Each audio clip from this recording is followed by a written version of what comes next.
Ramayana chapter 26. Bharata suspected. Gazing across the river Ganga, Guha, the hunter king, noticed unusual commotion on the bank opposite. A great army had encamped there. He pointed it to his king's men standing by his side and said, "Who is this and why has he come here with a large army?" "Apparently to cross the river." "The flag suggests that it is Kaikeyi's son Bharata and his army." "Yes, I see the flag flying on the top of the chariot, and I can recognize the tree painted on it." "That is the flag of the king of Ayodhya. Is it not Ram's enemy Bharata, the king of Ayodhya too? Having secured the kingdom unjustly through his mother Kaikeyi, it looks as though he has pursued Ram here to slay him. Get together our warriors and kinsmen and friends. Let them stand ready on the bank. Gather all the boats and fill them with armed men ready for battle. Let us wait and see. If the newcomers are well disposed towards Ram, we shall help them to cross the river and come over to this side. But if their intention is hostile, we shall prevent them from crossing the Ganga." And so, having made all the preparations, Guha, in accordance with his rules of his courtesy, took some presents, got into a boat, and went to meet Bharata. On the other bank, at the same time, Sumantra was telling Bharata, "Look, Guha, the hunter king, devoted friend of Ram, has come with his people to welcome us. He's the ruler of this region. He and his kinsmen are well acquainted with every nook and corner of the forest. They could tell us where Ram is to be found and lead us safely and swiftly to the palace." Meanwhile, Guha crossed the stream and, approaching Bharata, bowed and said, "Though we have been taken by surprise by your unexpected visit, still all that is mine here you may consider as your own, and command me." "I consider it an honor to be able to welcome and entertain you and your army." Bharata answered, "It is very kind of you, O friend of my brother, to offer hospitality to such a large army. I wish to proceed to the hermitage of Bharadwaja. We do not know the way, and we also need to cross this great river." Guha bowed before him with clasped hands and said politely, "My lord, my servants and myself are ready to go with you and act as guides. But you must excuse me for expressing a doubt which occurs to me on seeing this large army you have brought. Surely you have no intentions hostile to Ram?" Pained by these words, and from a heart clear and pure as the summer sky, Bharat said, "Alas, what greater shame can come to me than this, that men who love Ram should fear and suspect me? Have no misgivings, Guha. Ram is like my father now, for he has taken the place of my lost father. I have come here to beg of him to return to Ayodhya. I swear I have no other purpose in my mind." Guha rejoiced to see Bharat's face, his intense love for Ram, and his grief at what happened. He said, "My lord, who in the world can equal you in sacrifice? Who but you would renounce such wealth and power coming to him unsought? Your glory will shine forever." The hunter king supplied Bharat's army with all it needed. The host and the guests retired for the night. The meeting with Guha only increased Bharat's sorrow. Bharat was endowed with a heart of utter innocence. He sighed and said, "Alas, that it should come to this," and rolled sleepless on the ground. His whole body burned with thoughts of the infamy that had come as a cloud over him, his father's death and the parting from Ram. Guha spoke words of comfort and tried to console him. This meeting of Bharat and Guha and the way they shared their sorrow is an episode dear to Vaishnava, Alvars, and other true bhaktas. Bharat questioned, "What food did Ram take when he was here? Where did he sit? Where did he sleep? What did he say and what did he do?" Guha answered every question lovingly and pointed to the spot where Ram had slept. And when he was asked, "Where did Lakshman sleep?" he replied, "Lakshman said, 'When Ram and Sita lie stretched on the bare earth, how can I sleep?' And he shed tears and, like me, stood on guard the whole night, bow in hand." As Bharat pictured the scene, his grief became unendurable. He saw the spot where Ram and Sita had slept at night and showed it to the weeping queens. Asked what Ram ate, Guha answered, "My lord, they fasted that night." Lakshman brought some water, and Ram drank of it and handed it back to Lakshman to drink.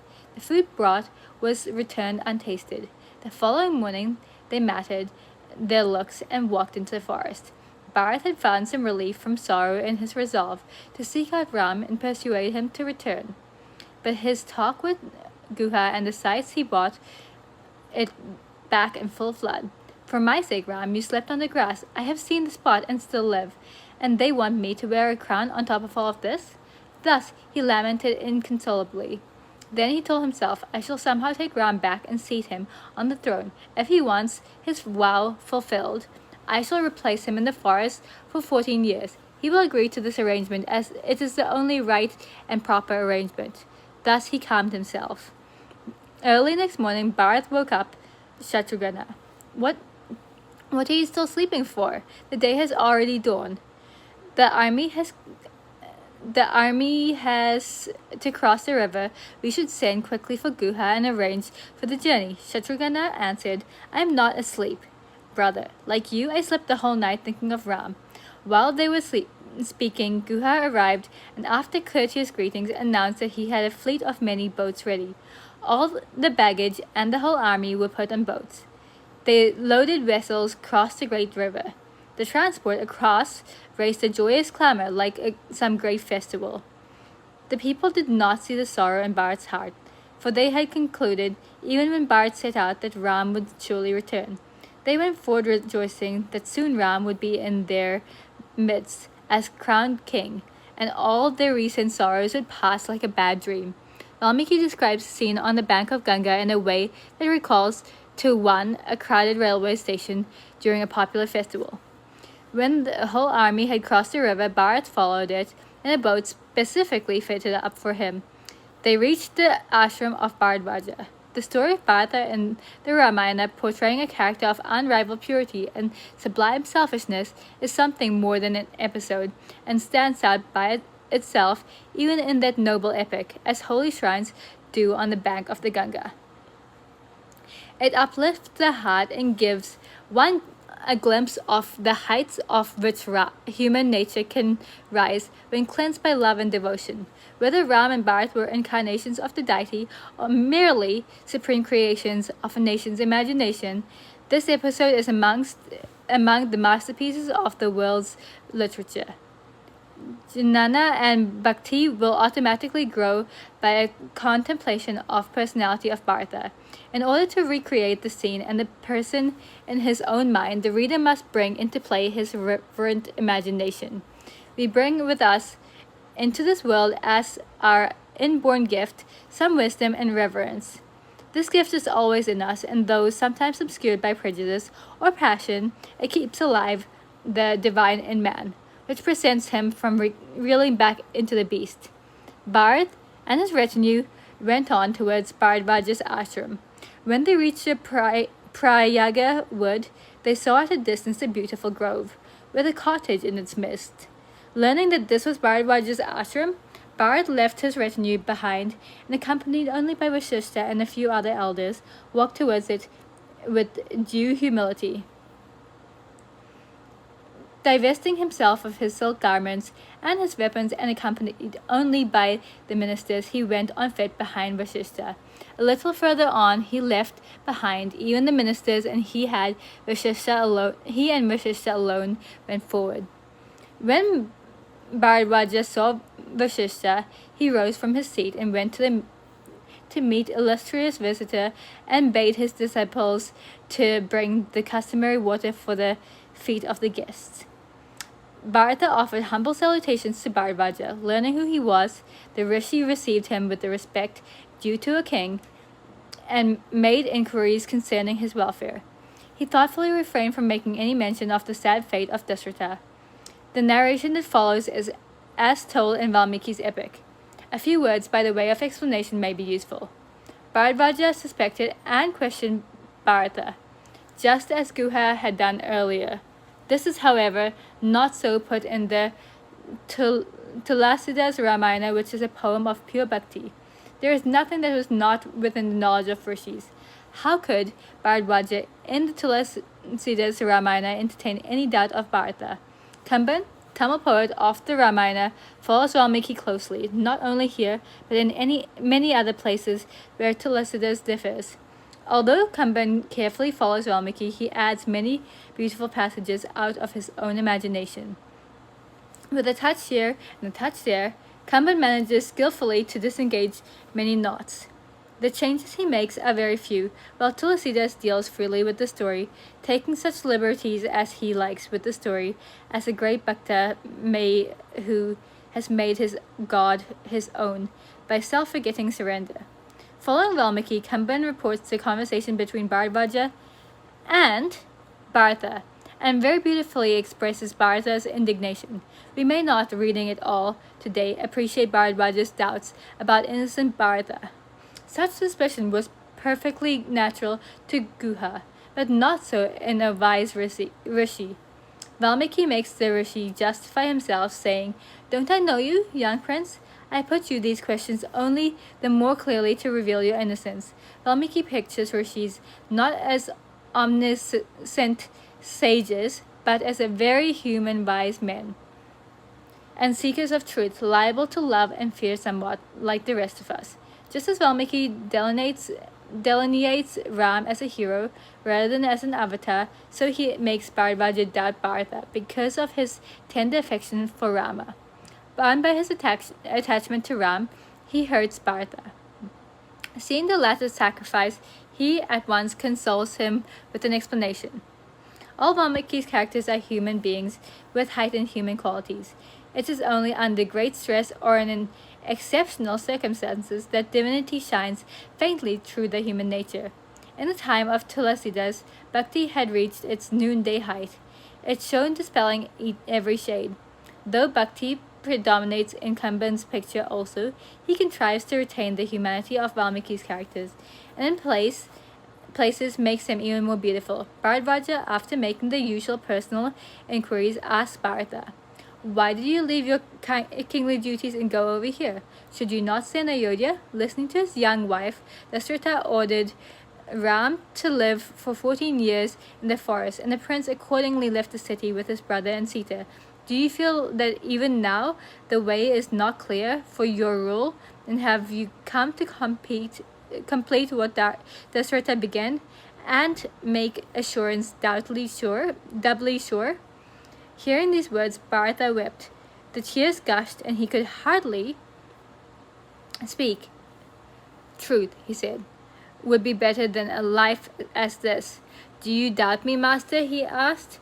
"Do not blame me for what was done by my mother in my absence without my knowledge or consent. I have come now to do my utmost and persuade Ram to go back with me to Ayodhya, and there to be crowned king. And it is my purpose to be his humble slave all my life. I have come here to ask you where Ram dwells, to go and beg of him to return home. And me, you suspect?" Bharadvaja said, "Bharata, I know your real nature. You are a scion of the race of Raghu. I question you because I wish to draw out a revelation of your affection and loyalty, and thereby establish and spread your glory. Do not grieve. The prince is dwelling on Chitrakuta hill. Stay here today. Tomorrow you and your ministers shall go there. You'll please me by accepting hospitality for a day in the ashrama." Bharat said, "My lord, your wishes and words of affection are a feast. What more is required?" Bharadvaja smiled, because he could see that Bharata was unwilling to cast the burden of feeding an army on a poor ascetic. He said, "I am bound to entertain you in a manner worthy of your status and goodness. Why have you left behind the army and retinue?" Bharata answered, "I follow the rule that one should not approach a rishi's dwelling with a retinue. There is a big crowd following me. It would be a great disturbance to you if they had all come here." The rishi said, "Nothing of the sort. Order them all to come up." And so Bharata ordered. Bharadvaja went to sacrificial fire, and uttering mantras, sipped water thrice, and called on Vishwakarma, Maya, Yama, Varuna, Kubera, Agni, and other celestial beings, and ordered them to produce a grand feast for Bharata and his followers. Then a miracle happened. The feast that was ready in Bharadvaja's ashram was like that which Vasishtha gave of old to Vishwamitra. The only difference was that here there was no quarrel or commotion. Everyone had ample accommodation. Sandal paste, flowers, food and drink, music and dance by divine performance were all provided. Bharadwaja's feast was more scrumptious than that given by emulous kings to one another. Dwellings, vehicles, servants rose suddenly into being. The guests forgot themselves in the feast. The soldiers in Bharata's army, in the ecstasy of present enjoyment, exclaimed to one another, "We shall not go to the Dandaka forest. We shall not return to Ayodhya. We shall stay here forever."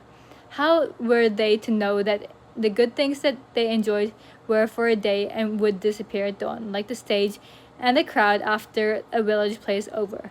The guests ate fully and soon fell fast asleep.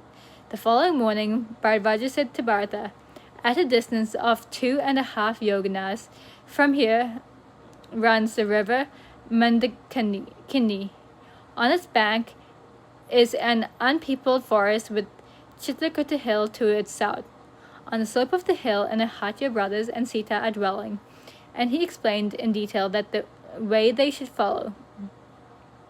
The 3 queens were presented to receive the sage's blessings. "This is Queen Kausalya," said Bharata, "the mother of Ram, and here, to her right and supporting her, stands the mother of Lakshmana and Shatrugna, sorrow-stricken and limp like a creeper stricken by summer winds. And here is my mother, the cause of all our sorrows," said Bharata, pointing to Kaikeyi, who, along with the other queens, prostrated before the sage. "Do not judge your mother harshly," said Bharadwaja, casting his gentle eyes on the sorrowing lady. "All that has happened for the good of the world." This episode of introducing the mothers is placed in by Kamban in the earlier scene with Guha.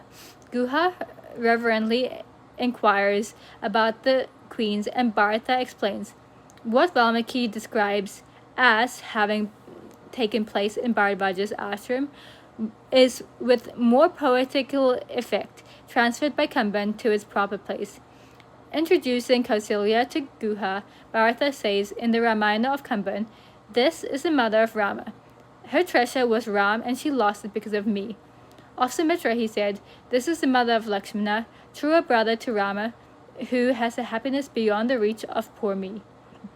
Kaikeyi in Kamban, as in Valmiki, is introduced by Bharata in harsh terms. Bharata and his great retinue took the forest path as directed by Bharadwaja. They saw from afar that Chitrakuta hill.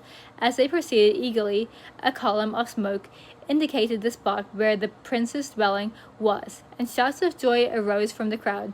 Leaving his following behind, Bharata went forward accompanied only by Sumantra and Vashishta. The end of this chapter. Next chapter coming up.